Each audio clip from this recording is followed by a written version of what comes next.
në tokën magjike të Ekuestrias. Jetonin dy motra që sundonin së bashku dhe krijonin harmoni për të gjithë tokën.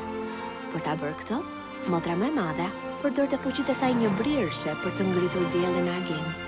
E vogla shfaqte hënën që të sillte natën. Kështu dy motrat ruanin ekuilibrin për mbretërinë e tyre dhe banorët e saj, që ishin poni të ndryshëm.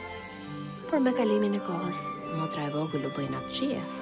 Ponit argëtoheshin dhe luanin gjatë ditëve që sillte motra saj e madhe, përmbylleshin brenda dhe flinin gjatë natës së saj të bukur. Një ditë, njëbrirësia më e re nuk pranoi të largonte hënën që të hapte rrugën për agimin. Motra e madhe u përpoq ta bindte, por inati në zemrën e motrës së vogël e kishte shndërruar në një enë mbartëse të errësirës. Hëna e maktheve. Ajo betua se do ta mbulonte tokën me natën e përjetshme. Me zemër të thyer, motra e madhe mblodhi magjinë më të fuqishme që njihej në mbretërinë e ponëve. Elementet e harmonisë. Duke përdorur magjinë e elementeve të harmonisë, ajo e mundi motrën e saj të vogël dhe burgosi përgjithmonë brenda hënës. Motra e madhe mori përgjegjësinë edhe për diellin, edhe për hënën, dhe harmonia është ruajtur në Ekuestria për breza më radhë që atëherë.